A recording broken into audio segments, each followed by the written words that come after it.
So this is Bill Ryan and Carrie Cassidy from Project Camelot. And we're at the Phoenix UFO Congress, and it is Friday the 25th of February 2011. And we have a reputation as guerrilla filmmakers, grabbing opportunities as they are presented to us. And one of the opportunities that was presented to us just a few hours ago was when, entirely by happenstance, we bumped into Chuck Wade. And personally, I am delighted at this synchronicity because he is in a very strong position to straighten out a lot of the confusions that I had, and I'm sure many people watching this video have had, about exactly what happened back in the years 1945 to 1947 with a number of UFO crashes in New Mexico. What happened? When did it happen? Who knew about it? What was the sequence, and what were the connections back there?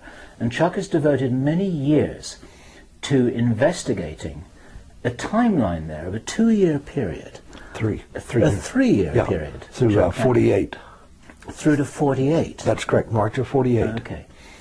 And just a few hours ago over the dinner table, I personally ticked off one of my minor lifetime ambitions, which was to handle with my own hands some UFO crash debris.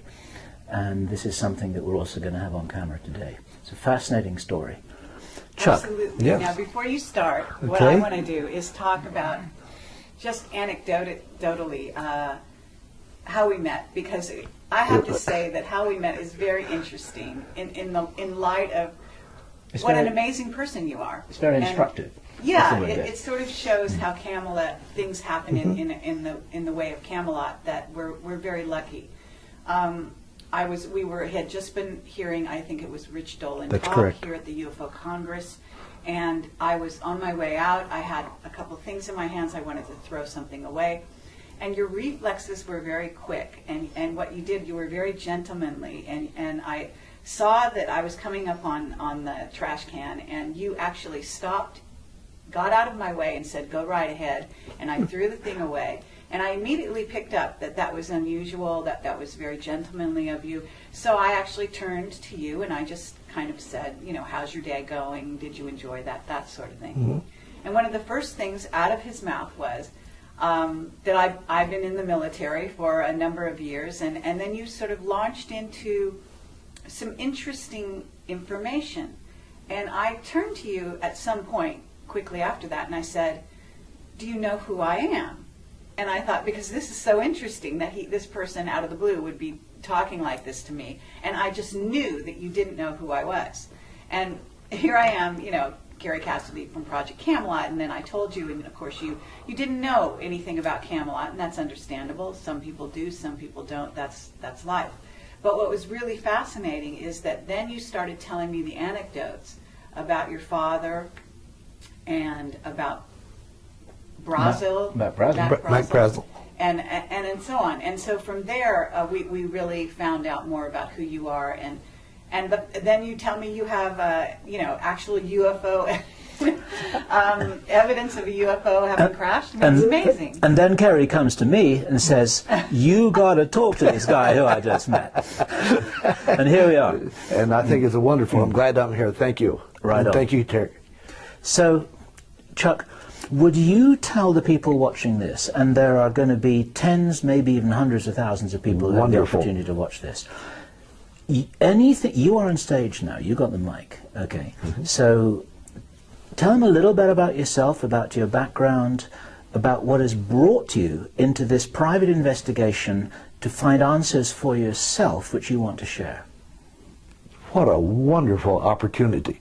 And I'd like to start with the birth of my father, February the 2nd, 1902, in the Dallas-Fort Worth area of Texas. That was 1 year before the Wright brothers flew the airplane. And here we are talking about past tense of UFOs and the future tense of UFOs. Pardon me. Dad went through the 3rd grade in Texas, and then he and his parents loaded him and their belongings onto a horse-drawn covered wagon and came to New Mexico as homesteaders. And they homesteaded just east of Corona, New Mexico, about 15 miles or so. In 1934, Dad bought the bar in Corona, and the bar is mentioned in many of the books about the Wade bar and all. And he had that bar for 42 years, and he closed it out in 1976. And it was in 1947, Dad was standing there at the door, and here came Mac Brazel in an old pickup truck, and he was really ticked off. Somebody had scattered stuff all over his ranch out there, and he needed some help to clean it up. It was a mess. And what was so important about that mess out there is that he was a sheep herder for the Fosters. And the sheep was on this side of the mess, the water was on this side. If those sheep don't get water, they die. And they would not cross the debris. And it's too far around, he had a major problem. So he wanted Dad to go out to see what was out there and maybe even help take it apart or put it back together, whatever it was. Dad didn't go. So then Mac Brazel went up to the drugstore and talked to the people up there, Archie and his wife, and he wanted those folks to go out to see what was out there. And they chose not to do, but Mrs. Perkins got on the telephone and made a call to Roswell. And then, therefore, Mac went to Roswell and reported that debris junk out there to Sheriff Wilcox there at Roswell. And from then on, we can do away with that. But, and for many years after that balloon hoax was in the paper, it basically died. And then the book, The Roswell Incident, came out in 1980. And I read the book. A friend of mine actually loaned me his book, and then I ordered my own book. And there it was in print about a crash there by Corona. And then also there's a crash over in the plains of San Augustine, but I wasn't worried about that because I never even heard of it until that book showed up. But there that stuff was in Corona, in that book, of stuff I'd heard about all my life. Mac Brazel's son, Bill Brazel, I knew him and his wife Shirley. They'd come in the bar and have lots of drinks. And then the youngest Brazel boy was Vernon, and he was a couple years older than I, and he and I played around together, and I'm sure we talked about the UFO. Had to have. I don't recall any statements, but we had to. I was really interested. And then also I have a first cousin, Tommy Tyree. He was also a ranch, a ranch hand out there on the Foster Ranch and other ranches around there. And he was quite a bit older than I was. I was at 7 in 1947. But Tommy, over the years, told me probably 30 different stories about what happened. And I think what it was that they had told him and put the fear of God in Tommy, that if he ever told, he would die. Now that's my interpretation, because I wanted to know for all those years, and every time he was over here and over there, and it was just, he never told me, quote, the truth. But Chuck, you told me that actually you did ask your father whether it was real or not. No, it was not my dad. It was Bill Brazel. Bill Brazel. Yeah, Dad mentioned what I just told you many times, and that's as far as he ever went. And before that accident, my dad and Mac would, they're good friends and all, but after Mac came back from Roswell, he never mentioned that crash again. But what happened is, in the book, The Roswell Incident, there was a picture of Bill Brazel with a caption under it, and this caption said that Bill Brazel had parts and pieces that he had found out on the Foster Ranch, because he took over after his dad left. So Bill became the ranch foreman of the Foster Ranch. And Bill had parts and pieces in my dad's bar, and 2 or 3 days later, here came the military out to the ranch, and they just didn't take no for an answer. They took his stuff, and he never got it back. And there it was, in writing, that he had stuff. So I immediately called up Bill over in Capitan, because I've known him, many years. And we talked quite a bit. My mother, sadly, she had passed away 2 years before the book came out. And I'm sorry, my father passed away 2 years before the book came out. Dad passed away in 1978. And I read, well, first off, Bill wanted to know how my mother was doing because my dad had just passed away, and we had a nice chat. And then I said, Bill, I've got this book with a caption in it, and then I read the caption about him having the parts and pieces in Dad's bar, and I asked Bill point blank, Bill, is this true? And he said yes. That was 1981. That was 30 years ago. And folks, I have been on a quest for the last 30 years to find out what happened. And over the years, there's been a lot of books coming out, but I noticed over the years that the books made less and less sense. But I wasn't really, I read them, I looked at them and all, but what really changed my life, and I went to the Aztec Symposium in Aztec, New Mexico in 2004, and Mr. Art Campbell from the state of Oregon was the presenter. And there Art had on stage parts and pieces from the UFO that crashed on the plains of St. Augustine. Now, when did that happen? Just give people a very specifically, it happened the night of between the 1st and the 2nd of July, 1947. And this was 2 days before the crash that everyone talks about as being the Roswell crash. That is correct. Right? That happened about 11 o'clock on the July the 4th night over by Corona. And we'll get to it. But there wasn't just one crash at Corona. There were 3 crashes at Corona, possibly 4. So I'm going to talk a little bit about the 4th one because it's under investigation now. But 3 of them, I am quite sure that I can tell you what happened. Simultaneous crashes? Exactly, within 3 seconds of each. And you want to go on to that part now? Or go stay on planes? Stay with your own... Okay, let's stay with the planes. Because what happened is that Art had parts and pieces, not only just foil, he also had a little shoe sole that is 4 7/8 inches long, but in the instep is 1 1/8 inches wide, and it's made out of 7 layers of cloth and two layers of waterproofing or glue or something. But it's a vegetable-based glue, not oil-based. And on that same subject, he also had wax that was oil-based wax. It's about 1/4 inch thick, and it's made out of vegetable oil, not petroleum oil. And also, at times, you can read in books where the inside of a craft looks like it's made out of wax. We are reasonably sure it is made out of wax, or has a wax coating. We have the wax. But anyway, whenever Art said he was done with his talk, he stepped off stage and we shook hands. I was right there to meet that gentleman. And we went to lunch and had a good time, and we became good friends. And over time, we decided we'd have a archaeological dig at the plains of St. Augustine. Up until that time, just he and his wife had been there and dug. Now, let me just back up a fraction here to give you some context. Sure. Art Campbell had primarily been interested in that one crash, is that right? Basically, that only one.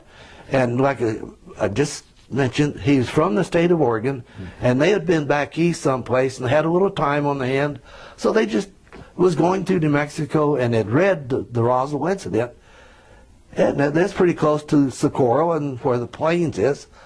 Let's just go over there and look for it. And they looked, and several years later they were still looking, and then he found the person that led him to where it was at.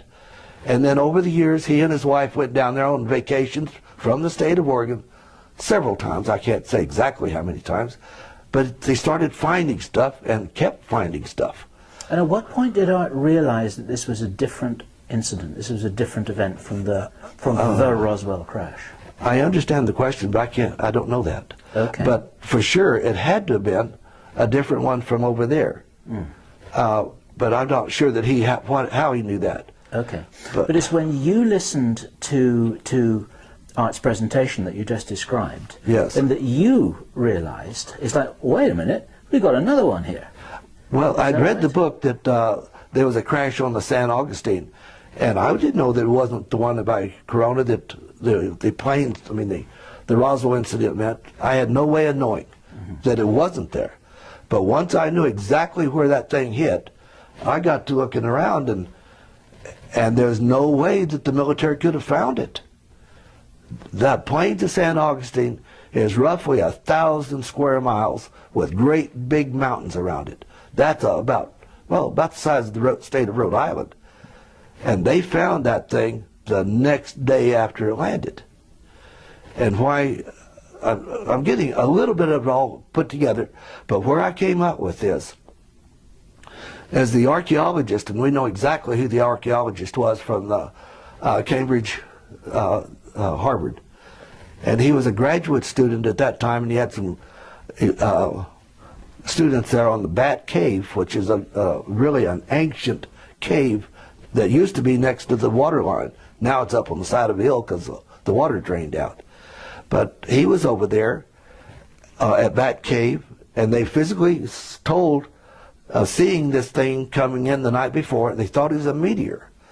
The next morning they looked over, and there's all this stuff gleaming. They thought it's a plane crash. So they came across the plains. Prior to that, the Anderson family had come from Albuquerque, and they were specifically looking for moss agate. So they was out there looking around, and then they looked down in this little ravine. It's not very big. Nothing out there is very big except the big mountains. And they saw this UFO down there. So the Anderson family, Gerald Anderson, his cousin, about a year older, his older brother was home on leave, his dad and his uncle. They were there looking it over, and here came the archaeologist. And then also Barney Barnett, who worked for the Natural Resource Conservation Service, or whatever the name was back in those days. But he worked for the government.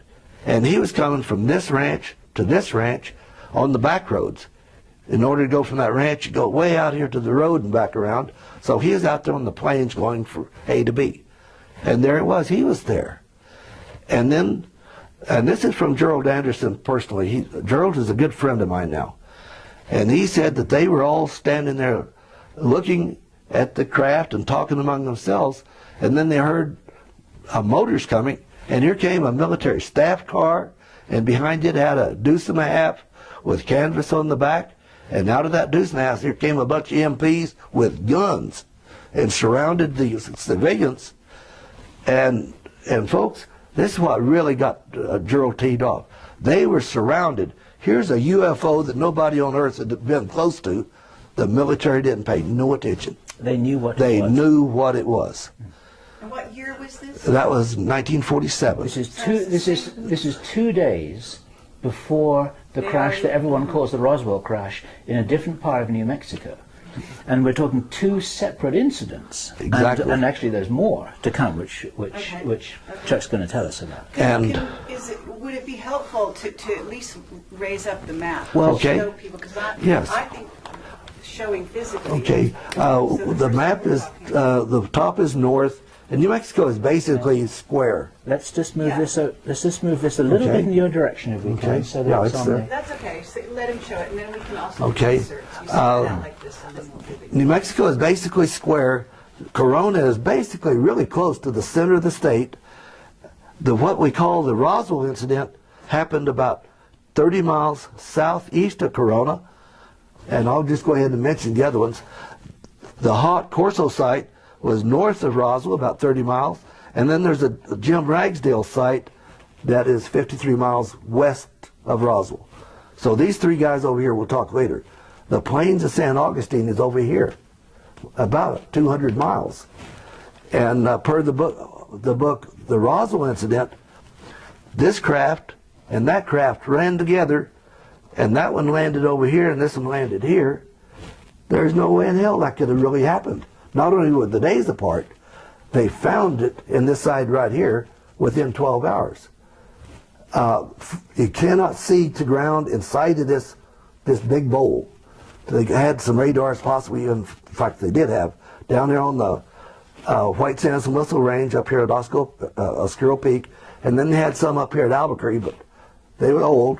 But whenever you're looking at a radar over a mountain here from White Sands and then over here from Albuquerque, you can't see the ground. They found that thing in the ground in the morning after that happened.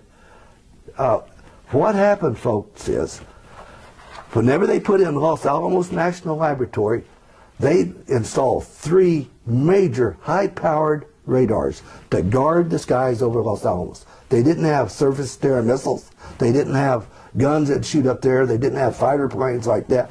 They put in these major radars to guard the skies of Los Alamos. One of them was up here at El Vado, one at Continental Divide, and one here at Moretti, and here's Los Alamos. So that would guard the skies over. But the one here in Moretti was a mobile unit. And El Vado, they've got pictures of it as of today. The 2-story barracks is still there. The chow hall is there. And more importantly is the building, they had these majorly big generators to put the electricity into these radars. They had 4 major generators there. And other than that, there wasn't any electricity in there. So they couldn't hook onto a wire and go any place. They had no. But anyway, what they did, they took this mobile unit from Moretti and took it inside of this big bowl here. And I feel that the military knew that there was a UFO in there, because whenever they got out here, they could be seen by the radars. But if they ducked down inside of that mountain, that was their Motel 6. So they brought this unit into there, reached up and electrified that electromagnetic craft, and it came down in flames, crashed. Are you suggesting that the UFO was going into some kind of a base there? No, not a base. It was just to hide out from the radar, from the White Sands missile base. Like to duck out of the way? Yeah, just duck out of the way. Because there'd be at least 2,000-3,000 feet in there from the top of the mountain to the... What that implies, of course, is that the military knew that the radar could be used as an offensive weapon, that it was never intended for. Can you back up on that? Because there must have been some incident where they discovered that it could be used as a weapon. And they did that. Right here at San Antonio. And Paula Harris, as we speak, is doing research on this. There's Trinity Site, just in this right here. Trinity Site is on July the 16th, 1945, they exploded the first experimental atomic bomb. Right here is San Antonio. 1 month later, they had a radar that reached up and that came down. Now, it's not these big ones up here, or may not have been, but they touched that one with some sort of radar and it crashed. And that was an accident? That then they realized they could use, no? No, I don't think so. It could have been. I don't understand how anyone would at that point in 1945, because these are in chronological sequence, right? Number one is the first one. That's the first one. 1945. I don't understand how the military would have known that radar could be used to bring down UFOs unless they had a lucky hit to start with. Maybe they did, or maybe they brought the one down from Moretti to get this guy that was messing with Trinity. Yeah, but how I don't know. Well, but remember the Nazis, came up from Paperclip, and that they were operating there in the 1940s. They could know that from Germany. I think that this was prior to Paperclip. I really do. But this one right here is brought down by radar, and there's 2 eyewitnesses to it, and Paula Harris has interviewed them. There's YouTubes, and I talked to her just today about it. Yes. But I really don't know much about that because it's not my. Okay. But I do know a lot about this one. Yes. And once this thing, they reached up, and it made a flash, and they saw the archaeologists physically saw it come to ground. Yes. That's important because whenever it's coming to ground, they were able to take these little spotting radars and triangulate and found out exactly where that thing was. Yes. That's a vast area out there. Okay. And so whenever the military came and surrounded the civilians and then walked them up to the highway, whenever the civilians got up there, the military had come in with a flatbed truck, a crane, a bulldozer, a bunch of trucks with supplies and all that, a lot of men. And Gerald Anderson said it looked like an invasion force. How in the hell did the military get together a flatbed truck and a crane overnight? They had it all standing There's by. no way, they just couldn't do it. Okay. This thing was planned. That's interesting. Yeah. Just one moment, time. Sure. Are you getting all of this on your frame? Everything? Okay, thanks. Okay. Okay. Just while we've got this up and we're looking at the big picture here, can you just point at these incidents and give us the dates? Okay. The first one here was August 1945. Yep. This one out here, the night of the 1st or the 2nd of July 1947. These three, 4, 5, and 6, was about 11 o'clock on July the 4th, 1947. And this one up here was in March 1948. Okay, what about that one right, the windows, no, the one down there? Oh, okay. Chuck Zilkowski, as a friend of mine, his sister Debbie Zigomar, are investigating this one. And what it is, July of last year, 2010, they showed a DVD at the Roswell get-together with 4th of July of a lady saying that they had lived on a ranch out here and they were moving into Roswell that weekend, July the 4th, 1947. And there was a lot of military people on their property. They wouldn't say why. But the more I study about this, there had to have been another crash. There's a guy by the name of Frank Kaufman, and some people are going to cringe whenever I say that. I believe his story. But I do too, because he's also in intelligence, and he got things mixed up. Yes. Intentionally. Because until Walter Hott here at the Hott Corso site, until that affidavit came out that said that this was about the size of it was about 15 foot long, not quite as wide, and 6 foot high. Yes. Kaufman said that his was about 25 feet. Well, I have a photograph that is said to be the original photograph of that crash disc. I'll show it to you. Okay, which I'd love is to see. at the Kaufman site. I showed that to Don Schmidt, and Don Schmidt, no, because it's the Kaufman site, therefore it's the fake. Yeah. It's quite interesting. It could have been down here. So this is, wait. This is, you went no, this isn't on here. This is a it's not? totally separate thing. This is the Kaufman site, Yeah. is what you're saying. Okay, now, what people talk about as being the Roswell crash, you're saying that this is the conglomerate of 4, 5, and 6 together. Is that what you're saying? I think that what they call the Roswell craft now is 4. 4, okay. Yeah, because that was a little bitty thing, and they've crated it up.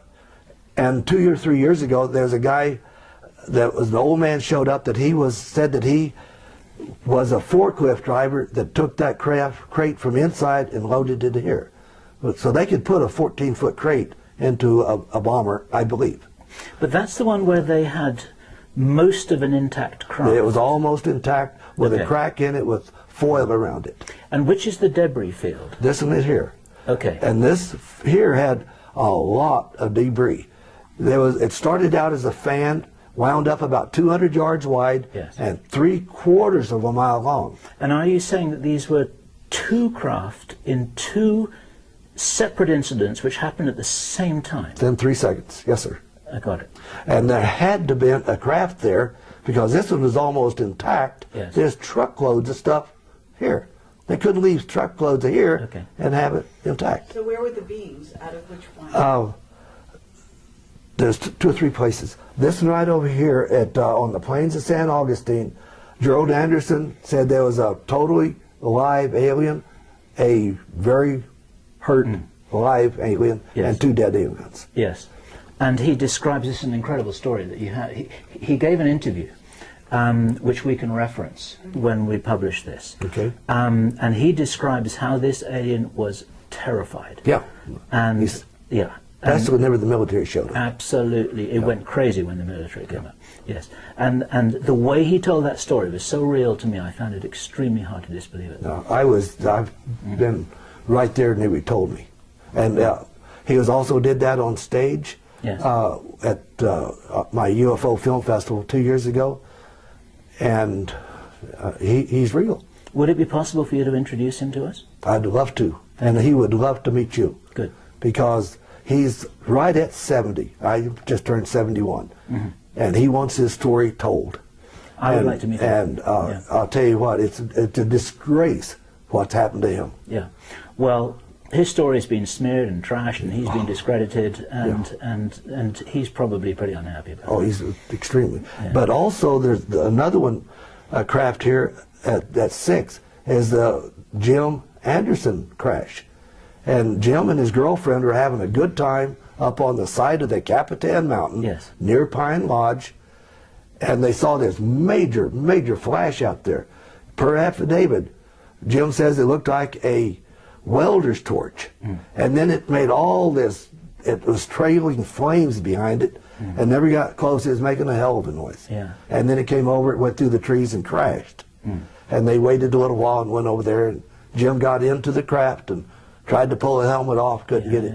But there's 4 dead aliens in it. You see, the significance of this, just in a summary, is that a lot of these stories have been dismissed because they seem to be contradictory. It's like, how can all these people be describing the same thing, but they're not describing the same thing? Very you see. And Jim has been discredited because he absolutely, without a fact, signed 2 sworn statements, affidavits. The first one, right after he came out, he didn't come to them.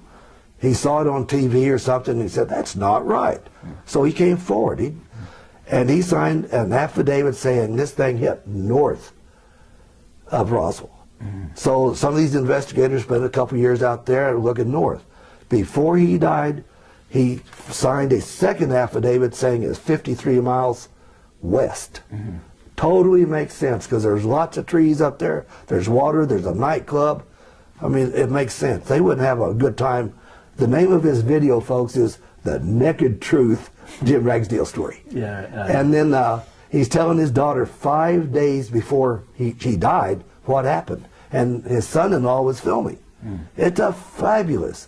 But are you saying that he lied originally? He absolutely did. But why he did that, he was convinced if he told anybody the truth, they'd kill him, or his daughter. Because he had heard all these rumors. And they had told Jim Anderson and their family, if you tell anybody, we're going to kill you. They told Sheriff Wilcox's family, if they got anybody, they're going to kill them. And that's exactly what they did say back then. And they did. They're going to put your bones out there and you'll never find them. They meant it. So therefore, he was scared. What about your father? Do you think that, or grandfather? Do you think they said that to him? I don't know. I doubt it, though, because they may not even known that he knew about it. Okay. Because he didn't tell a whole heck of a lot of people. Well, he did in the bar, but I don't think so. No. Let me ask you a question that other people will want us to ask. Sure, this is our job. You name it. The military response from Roswell Field to the incident that's been known as the Roswell craft, when they retrieved an almost fully intact craft, which you're telling me is this one. Right. They seem to have been taken by surprise by that. Okay. Which needs to be squared with the fact that a couple of days earlier, you've got a whole task force here who went out to grab this thing and they knew exactly what they had. What's your explanation for people who say, well, look, it sounds as if they were behaving like at Roswell. They didn't know what to do. They weren't prepared. They didn't know how to handle this. They had no plan in place. What's your response to that? Thank you for asking, because this is going to clear up the Roswell incident. Right.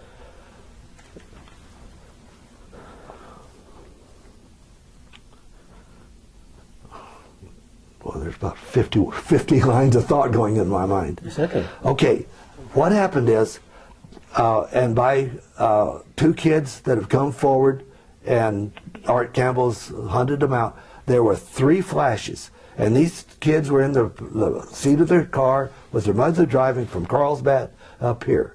And they were going along, and there were 3 flashes at night. And they said those flashes were big enough to light up the desert and the mountains. That's a lot of energy, folks. And what happened is, there's 3 flashes. Flash, 3 seconds, flash, 3 seconds, another flash. Okay, I don't know which one, where, there's no way to know. But the first one, let's say, is right here at the hot Corso site. And let's say it's going along, it flashed and went down. These little primitive spotting radars did not lock on. They may have thought they hit a motor off of it. There's no telling what they thought. if they thought at all. But they did not go to ground. The same way with Corona. There's a flash and it went to ground. They basically did not know they had hit it. Therefore, the civilians told the military about this one here, the one over by Corona. Mac Brazel came to Roswell and told them about it. What's important now is the sixth one. The sixth one is Jim Ragsdale, and they have done everything they can to destroy that man because he's an eyewitness to a craft. Whenever that third flash hit and it's trailing that fire for a long ways, like 25 miles, those little primitive spotting radars latched onto that and went to ground in the forest over there. They knew where it hit. Therefore, whenever Jim and his girlfriend was there that morning picking up stuff, here came the military. They had time to latch on to triangulate and get to it. These other two, they didn't know they hit it. They weren't looking. This Jim Ragsdale's in the hell of a forest, and my brother and I, in the daytime with the map, had trouble finding it. These other two over here out in the middle of nowhere, I mean, you could see it for 25 miles. They weren't looking. Okay, but how does that explain that they released an article in the newspaper originally saying there really was a crash, it was a saucer, and then later, got wise and put out the disinfo story? Okay, and it's cleared up in the affidavit of Walter Hott. And Walter Hott signed this affidavit in '02 to be released upon his death. Yes. And he said that in that affidavit that the commanding officer, Colonel Blanchard, dictated to him this, whatever he put in the newspaper, and what it was, a disguise, because many people knew about the craft crash over here by Corona. I'm sorry, over here Yep. by Corona. They knew that was by Corona. So a lot of people knew about it. So they put that in the paper saying they knew about it. People did not know about this intact one. So this was a diversion to keep people away from 4 to have 5. I've heard that. Yes, that's right. And it's in the affidavit. Yes. I mean, that's just... But the question that Kerry was asking, Okay. which is also the one that I was asking, is please. Is Roswell Field seemed to be genuinely taken by surprise by the events of that night? Absolutely. Whereas here, a couple of days before, Yeah. there's evidence that whichever unit went to this incident site, they were fully prepared, and as you said, they knew exactly what they had. Well, they took the radar unit from here over there, and I'm going to... Now, I don't know where it came from. I'm going to say it came from California. They didn't have nothing to do with Roswell. Therefore, they took that thing there back to California or up here to Albuquerque or Los Alamos.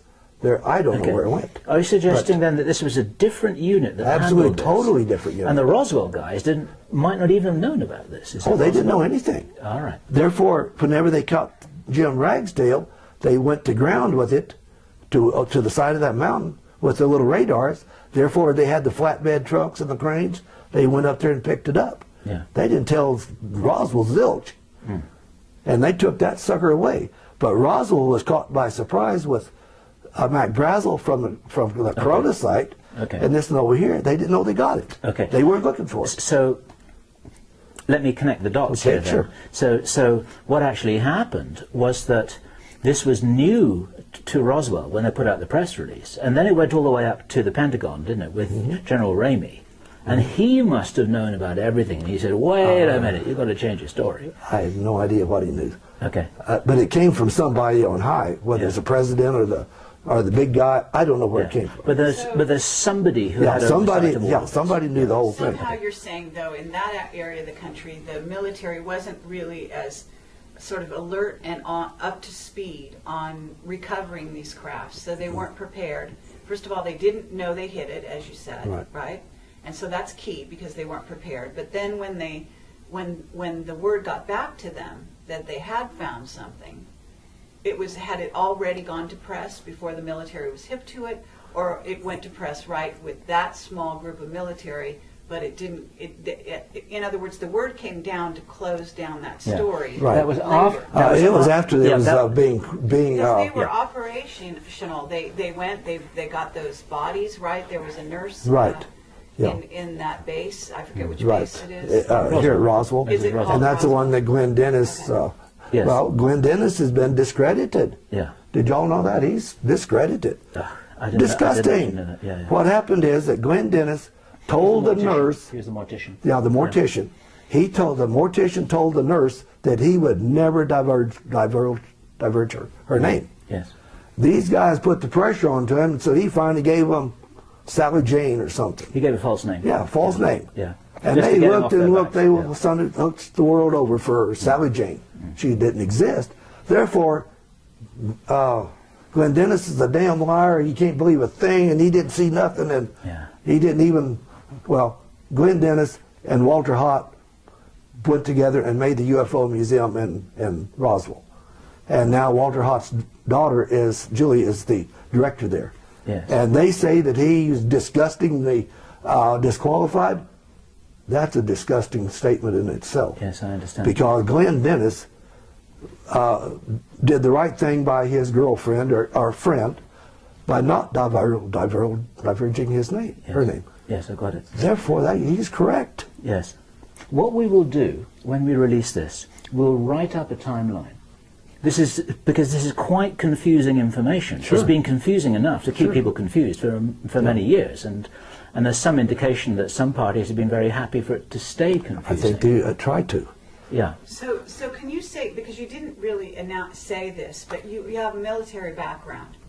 Yes, I went into the military in September 1959, and I'm still in. I carry an ID card of 52 and a half years. Okay. And I spent 4 years active duty with the Naval Seabees, and I was at the Seabee Reserves for 26 years.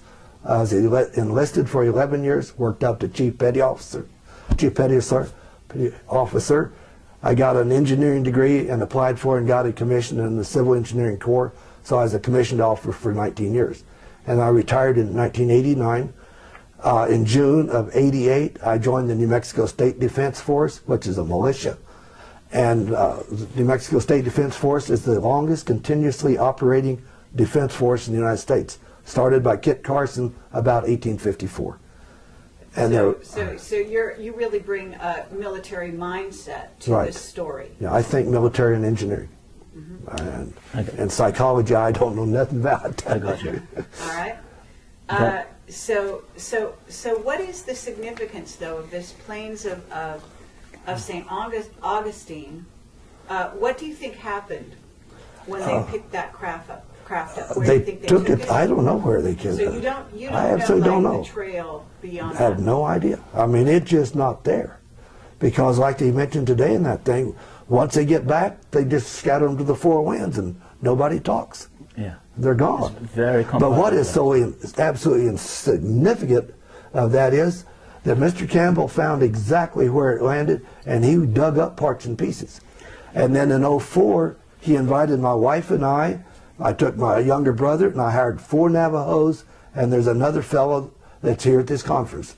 We all went down there, and we dug up parts and pieces. And are those the pieces you showed us? Yes. This is a beautiful opportunity now. Let's show the guys some crash metal, huh? Yeah, Here we go. This contains 7 pieces of metal, and this piece right here is a piece of really thin plastic. And I personally dug up 2 balls of this plastic about the size of a softball. And whenever I first touched it, it felt like snake skin, but it's really thin. And a few years back, we was holding it up, and there's a glint, a sun glint off of the hood. This thing's got a membrane in it. And I can't find anybody in the world that wants to tackle it. Now, But you do have a whole book of investigation Of the metals. on the testing of the metals. And right? the book here is on these first 6, Wade 1 through 6. Yeah. We also found Wade 8, but it hasn't been tested much. Just I mean, one you said touch. you And said you wanted to just- touch it, and just- it'll be in your hand. humor me here, because this is a little bit of an And ambition. this right here is about that big, and it's folded over like a taco. Wow. So that's it. Okay, I want to just describe to people what I'm experiencing here. If I had my eyes closed, I would not be able to tell I had anything in my hand. This is so light, it's almost weightless. And that one yes, is about a this is very, very 16th of an light. inch. Can you just come in closer here so we can see this thing? You're She's right in zoomed there. already. You're right in there.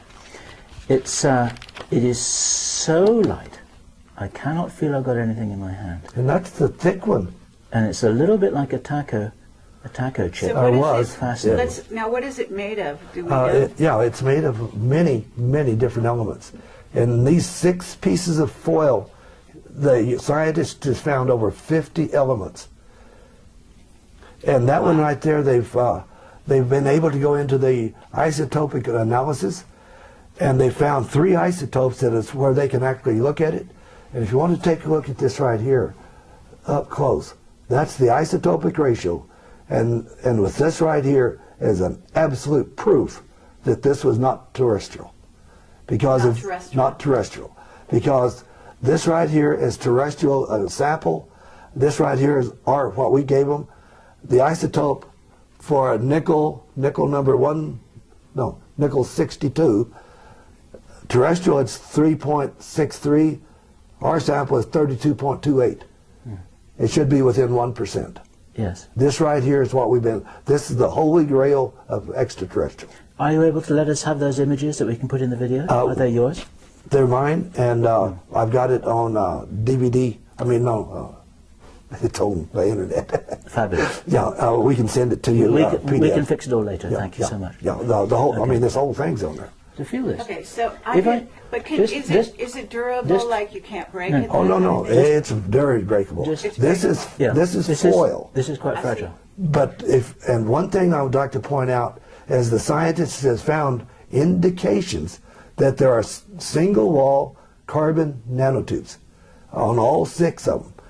Nanotubes came into our world in 1991. That's whenever they came out of the hiding. Yeah. This right here came in 1947. I talked to the scientist last Friday night, and he said that he is in the process of doing the prep work to go into the machine that's designed for analyzation of carbon nanotubes. Yeah. So one of these days, real soon, he's going to have that yay or nay, and I'm going to say it's going to be yay because it's indicated in all of it. I got you. And that is phenomenal. I just wanted to put this in your hand because you won't be able to feel it. I know. Yeah, Go ahead. See, go. Yeah, it's interesting how it is. There's almost nothing there. Yeah, it's so slight, but it also, like it's when it's on your hand, if you close your eyes for a while, then you don't know it's there after that. Correct. It sort of tends to It's just become part of you. Or it's something. so Freaky. And Thank you each so much. piece that we have, and some of them are as big as the hand here, and some of them are like this big, but every piece went on that ship as a piece. Yes. It was not torn up in the crash, except for the big, thick 1/16 of an inch, which we think is the outside of the ship. yes. This right here has a thing. coating on it that is really lots of silicone, and the inside has got lots of iron, therefore it never rusts. And that took a real beating, so that was torn up in the crash. These pieces here were not torn up in the crash. And why I can say that with certainty is right along the outside edge here, they took the outside edge and creased it and basically ironed it. It's really flat, and they went all the way around it. Every piece we have, they took that outside edge and creased it. Therefore, there was not one of these things torn up in the crash, except that piece. And that's outside, and it took a beating. Now, the metal that was recovered from the Brazil ranch, Right. which the sheep didn't want to crush. That's correct. All those thousands of pieces. Many people have described those as the Memory metal. The metal has a memory, the memory Yeah. metal. You can scrunch it up, and then it just. And Gerald Anderson has told me personally that type of metal was there. And do you have any of them? I do not. Okay. So we haven't found it, or it may not be there. Yes. But so, we do so not this isn't the memory metal. That This is what- definitely this correct. is something different. I Yeah. understand. But this is maybe off the part of the ship that don't use memory metal. Sure. Don't know. But no, we're going to look, or if we ever go back again, we're going to look. Thank you, Wade. But Thank you. It's almost has heat. It must the heat. the scientist says that this is a smart. He says that this metal is alive. It seems like it. And what was so neat is, in one of the interviews I gave at UFOC last year, the lady that was doing the filming was a psychic and had pendulum. So we laid out these 6 pieces, and some of them went clockwise, the pendulum, some of them counterclockwise, and one of them went back and forth. My roommate also used a pendulum. So the next morning, I requested that he do that in front of a crowd. I just went down the hall and got him and laid him there, clockwise, counterclockwise, and back and forth. What does that mean? I have no idea, except that it affects the pendulum clockwise, counterclockwise, and back and forth. Something to do with magnetic field? Yeah, it has to be the magnetics like of some sort. But it fluctuates. Yeah, it definitely fluctuates. And every piece, and this report proves it, is different, made different. It has different elements in it. And also it seems to have some, it picks up heat. It actually sends it through some kind of osmosis. And on that same subject, whenever I was cutting this number 6 for the very first time, it's about 8 inches long, and I could hold it well. So I was cutting over here with a Dremel tool. I didn't even know my hand was getting hot until it burned me. That thing burned my hand from way over there. And every time I cut off a piece, now I have a pot holder. Was it easy to cut? No, heavens no. In a little piece, what's that, 3/4 of an inch, I'd use up to 4 the really good Dremel. Okay. So It's tough. Are these basically each samples from larger pieces? Is that what they are? Definitely. I understand. Yeah, this right here is about, there's a really good batch of pictures on my internet linked to Mr. Ken Lima. And Ken is a disabled vet with some time on his hands, and he's done a beautiful job. And you can link to Ken's site by mine, and he shows this stuff really well. How big it is, I've got a tape measure, both north and both directions, and you can get to see how big it is and both sides. Okay, now what about the story that you said Stanton Friedman you had results from one thing where it was cut and they only looked at the side or something, and then he wouldn't acknowledge it after that? That's true, and I specifically put number 8 here. In front of an audience in the UFO Museum in Roswell on the 3rd of July, 2004. We had just got this stuff 5 or 6 weeks sooner, and I put a piece of it about 2 by 3 inches in my pocket, and I had it in my pocket just to show friends around. And 2 guys were on stage with a professional archaeologist talking about the Roswell dig, and in their talk they said the plains of San Augustine craft did not happen. Folks, there I was with a piece in my pocket, and I had several pieces at home. So whenever Stanton was called up for the round table, so as Stanton was coming up to the podium, I asked for the mic, and I got it, and turned to Stanton and said, "Stanton, I have a piece of metal here from the plains of San Augustine crash." And he took it, and he had it sent off through the museum to Seals Laboratory in California. And a few months later came back, "Stanton, all this is aluminum foil with silicon from the sand." And folks, that has given me hell, because he's a well-known person. Who am I? I've got the real stuff, and he won't retract the statement. How did you had it tested after that? I have, but not at Seals. I would have thought that Stanton would know how Seals did, but it turns out in their literature from Seals Laboratories, they say that they only test aluminum foil from the side, and it had silicone in it. Well, I'll guarantee you, from the sand. If I was a testing laboratory, I would have washed the damn sand off. And that really irks me, because there's a lot of silicone in there, but they said it from the sand. But also, by having that in their advertisement from Seals, we wrote Stanton a letter saying, "Stanton, they only look at, Seals Laboratory only looks at metal or aluminum foils from the side. Please have it retested and do it right. Well, he didn't answer. I physically saw Stanton and Aztec a year or so after that, 2 or 3 years ago now, and I handed him that same copy of that same lit. He didn't say nothing. He's not said anything since. And his statement on his website or wherever it is, all it is aluminum foil with silicon from the sand. That is really bugs So, but me. have you had it retested? Oh, that's what this right here And is. that's what that whole book Yeah. is. This So is the a evidence is major. that it is actually non-terrestrial. That is It's correct. off of this world. Without a doubt. And this right here, this isotopic analysis right here is from a sample of this piece right here, number Okay, one. But has Stanton seen your book and your Oh, results? he should have. He knows that it thing had a lot of iron in it. We've received this or got it out of the ground in the spring of '04. And I got hold of Ryan Wood, because they have the crash retrieval, Yep. and requested to be a guest speaker in '04. And I got that spot. So I stood there on stage for 30 minutes and held up 6 pieces of foil, and Stanton was in the second row. And I had big pictures there of like in 6 years, a blizzard of iron. He didn't say nothing. But what was so neat about that whole thing, I'll never forget. Once I said I was done, basically the whole audience lifted up and came forward. Of course they did. I thought maybe they was going to hang me or something. Yeah. But what they wanted to do is feel that metal. Of course. No one had ever felt it, Yeah. Yes. except Stanton. He never came up. Yeah. This is the periodic chart, and every one of these dots here is an element that is inside of 6 pieces of metal. There's over 50 elements Yep. in those six pieces.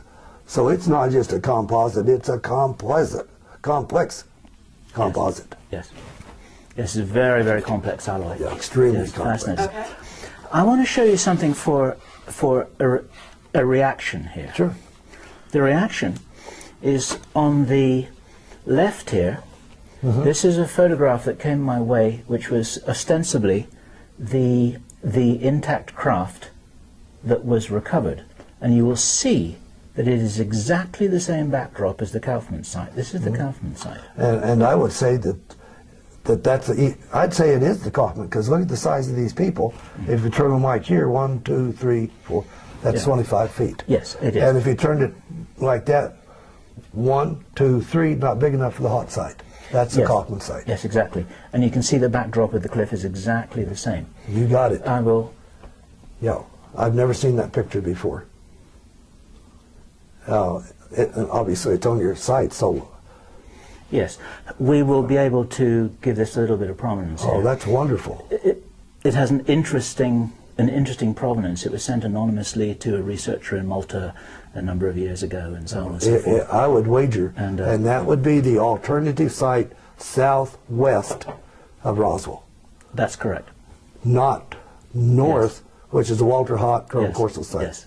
This And is- why I keep saying Corso is, in his book The Day After Roswell, Corso had parts and pieces of a Roswell craft in the Pentagon north of Roswell. And that was a little dude that was intact. So they would have the parts and pieces. Yes, and I showed that photograph to Don Schmidt, and Don Schmidt said, "Oh, that's the Kaufman site. Therefore, it's not to be taken seriously." And I think that is a disgusting remark. For one thing, he's got the site wrong. Because Don Smith says it was north. And being he disqualifies Kaufman, he doesn't even consider one south.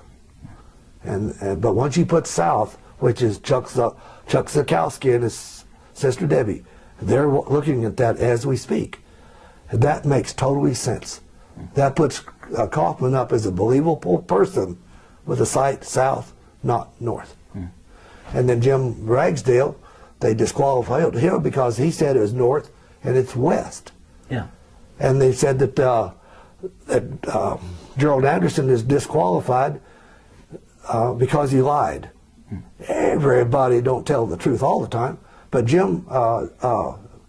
Gerald Anderson is a wonderful man, a good friend, and he was there because Gerald Anderson And my wife and I went and stood on the exact spot of where that craft hit.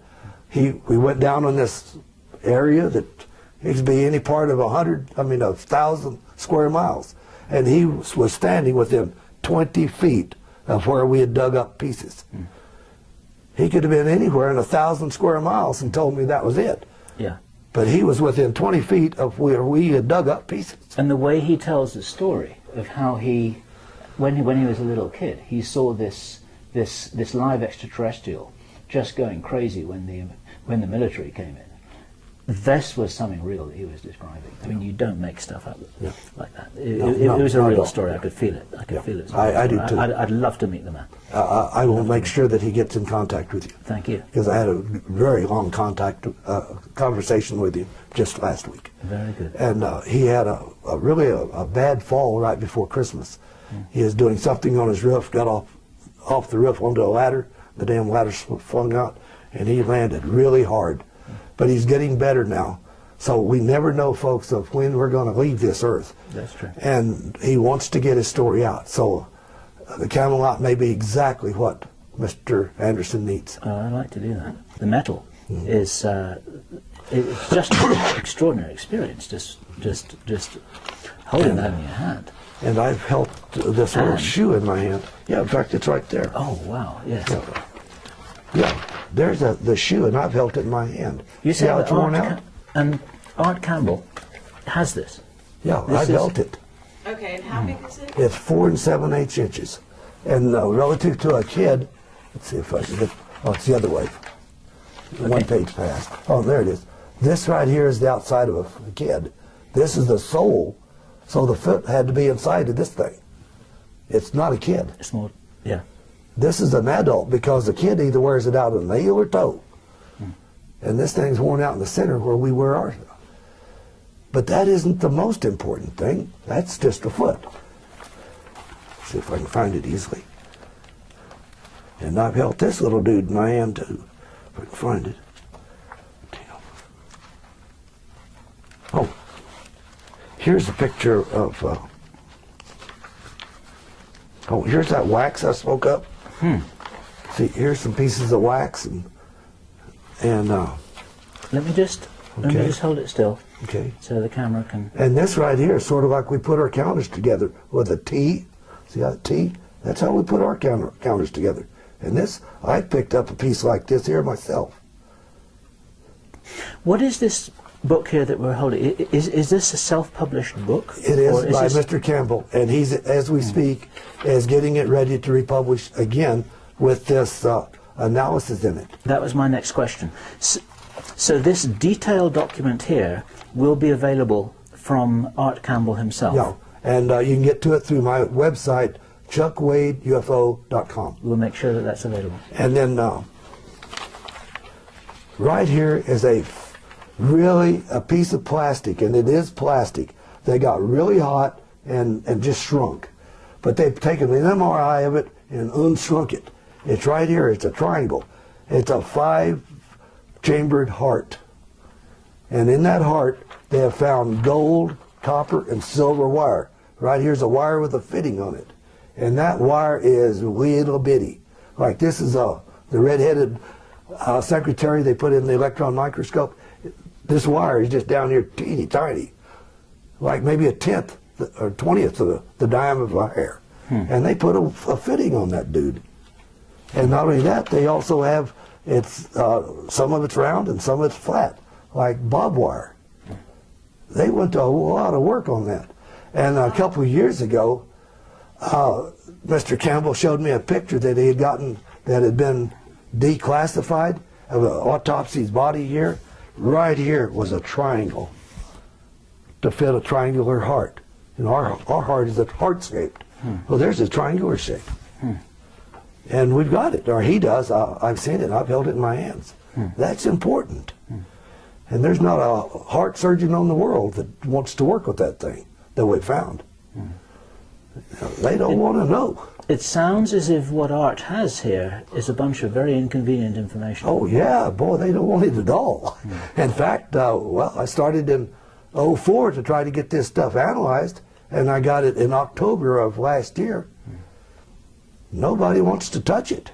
Even our high-class investigators don't want to touch it correctly. And I'm no telling how many people have been screwed by Seals Laboratory, because I have no idea how many people have sent their foils, and there's a lot of foils to this stuff, to Seals Laboratory. All it is aluminum foil with silicon from the sand. I've got more than one, and I'm not going to mention the second one.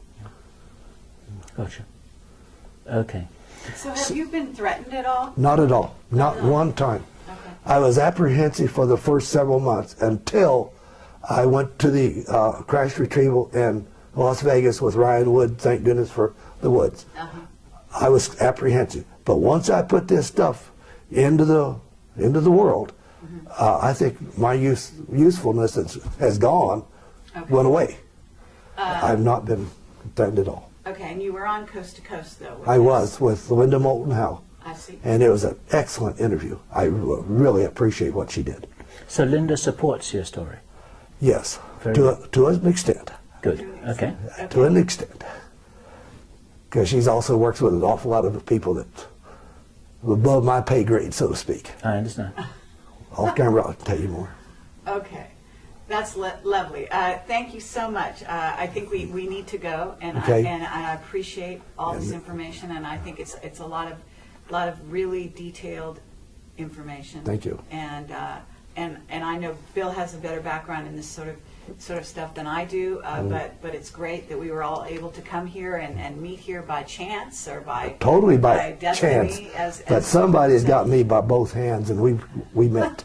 Absolutely. It's a very interesting process. Yes. And personally, I want to thank you, because I know that this is a very tiny part of an enormously much bigger picture about man's place in the cosmos and what are we doing here in the history of the human race and everything else. But this little kind of puzzle has been niggling away at me like a stone in my shoe for quite a long time. It's like, what did happen back there? And what all these different crash sites and these different witnesses, and are they all lying? And they can't be, and how does it fit? And what you did for me was you helped to put it all into place. Now I can understand it. Thank you. And that's very, very, very valuable. And if I could just plug my the presentation I'm going to be giving in Aztec, New Mexico on, I believe it's the 23rd and 24th of March. I'm going to be a presenter of one of 4, and I can hardly wait. Good for you. And I really appreciate this because I don't get to practice this very often. Thank you, Chuck. Thank you so much.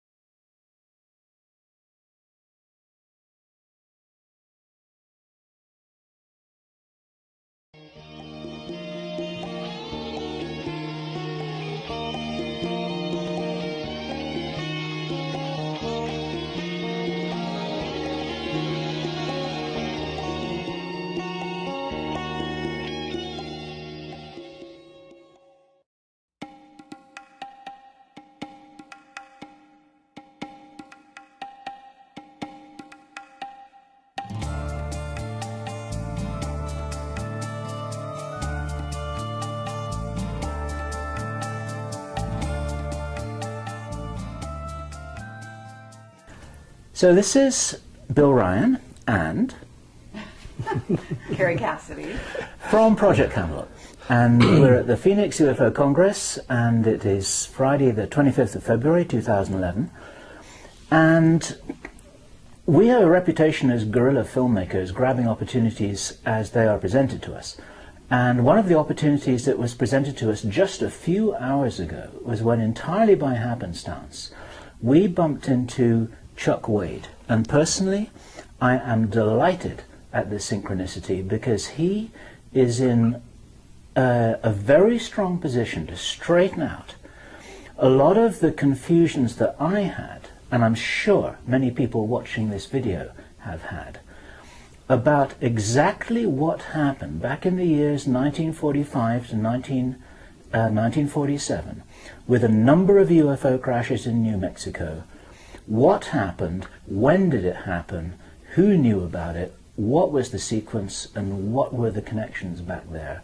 And Chuck has devoted many years to investigating a timeline there of a 2-year period. Three. A 3-year Yeah, period. through 48. through to 48. That's correct, March of 48. Okay. And just a few hours ago over the dinner table, I personally ticked off one of my minor lifetime ambitions, which was to handle with my own hands some UFO. Well, I'm glad I'm here. Thank you. Right and on. thank you, Terry. So, Chuck, would you tell the people watching this, and there are going to be tens, maybe even hundreds of thousands of people who have the opportunity to watch this, anything, you are on stage now, you got the mic, okay, so tell them a little bit about yourself, about your background, about what has brought you into this private investigation to find answers for yourself which you want to share. What a wonderful opportunity. And I'd like to start with the birth of my father, February the 2nd, 1902, in the Dallas-Fort Worth area of Texas. That was 1 year before the Wright brothers flew the airplane. And here we are talking about past tense of UFOs and the future tense of UFOs. Pardon me. Dad went through the 3rd grade in Texas, and then he and his parents loaded him and their belongings onto a horse-drawn covered wagon and came to New Mexico as homesteaders. And they homesteaded just east of Corona, New Mexico, about 15 miles or so. In 1934, Dad bought the bar in Corona, and the bar is mentioned in many of the books about the Wade bar and all. And he had that bar for 42 years, and he closed it out in 1976. And it was in 1947, Dad was standing there at the door, and here came Matt Brazel in an old pickup truck, and he was really ticked off. Somebody had scattered stuff all over his ranch out there, and he needed some help to clean it up. It was a mess. And what was so important about that mess out there is that he was a sheep herder for the Fosters. And the sheep was on this side of the mess, the water was on this side. If those sheep don't get water, they die. And they would not cross the debris. And it's too far around, he had a major problem. So he wanted Dad to go out to see what was out there and maybe even help take it apart or put it back together, whatever it was. Dad didn't go. So then Crash debris. And this is something that we're also going to have on camera today. It's a fascinating story. Chuck. Absolutely. Yes. Now, before you start, what I want to do is talk about, just anecdotally, how we met, because I have to say that how we met is very interesting in light of an amazing person you are. It's very instructive. Yeah, it sort of shows how Camelot, things happen in the way of Camelot, that we're very lucky.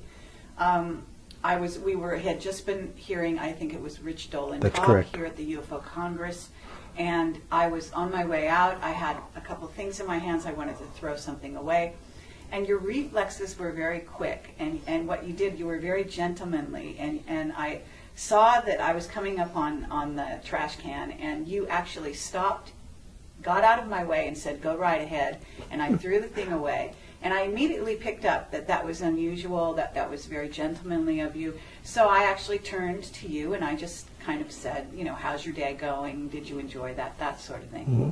And one of the first things out of his mouth was that I've been in the military for a number of years, and then you sort of launched into some interesting information. And I turned to you at some point quickly after that and I said, "Do you know who I am?" And I thought, because this is so interesting that this person out of the blue would be talking like this to me, and I just knew that you didn't know who I was.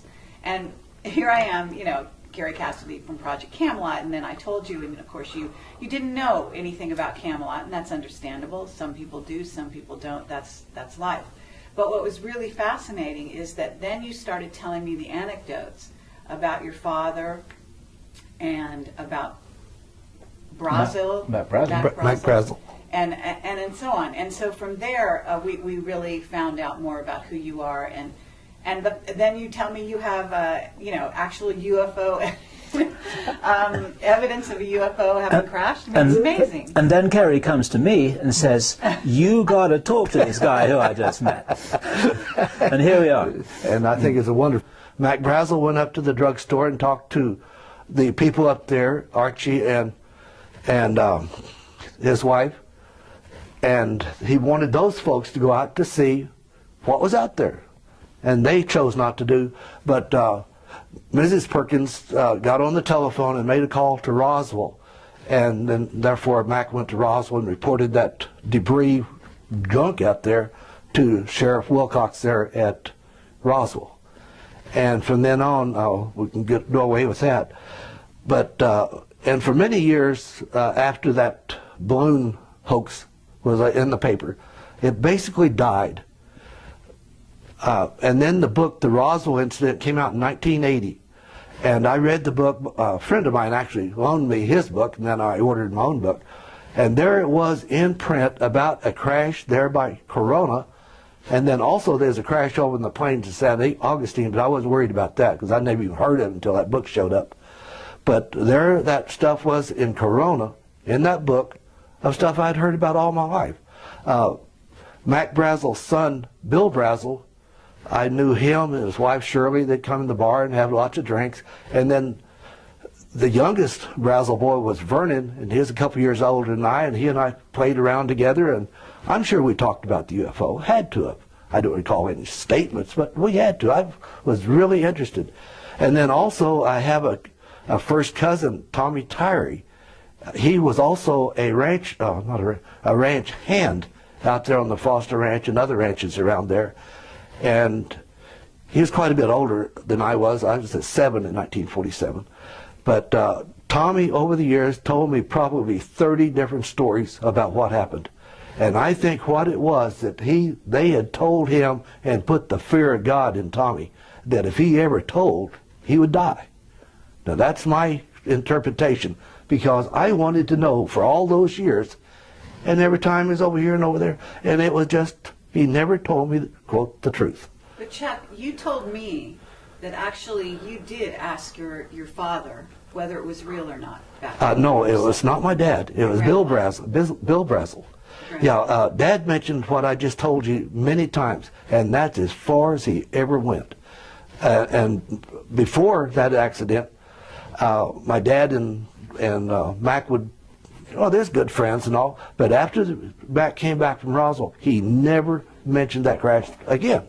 But what happened is, in the book, The Roswell Incident, there was a picture of Bill Brazel with a caption under it, and this caption said that Bill Brazel had parts and pieces that he had found out on the Foster Ranch, because he took over after his dad left. So Bill became the ranch foreman of the Foster Ranch.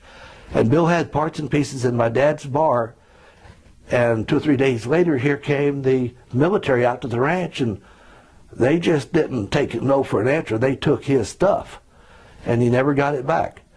And there it was, in writing, that he had stuff. So I immediately called up Bill over in Capitan, because I've known him, many years. And we talked quite a bit. My mother, sadly, she had passed away 2 years before the book came out. And, I'm sorry, my father passed away 2 years before the book came out. Dad passed away in 1978. And I read, first off, Bill wanted to know how my mother was doing, because my dad had just passed away, and we had a nice chat. And then I said, Bill, I've got this book with a caption in it, and then I read the caption about him having the parts and pieces in Dad's bar, and I asked Bill point blank, Bill, is this true? And he said yes. That was 1981. That was 30 years ago. And folks, I have been on a quest for the last 30 years to find out what happened. And over the years, there's been a lot of books coming out, but I noticed over the years that the books made less and less sense.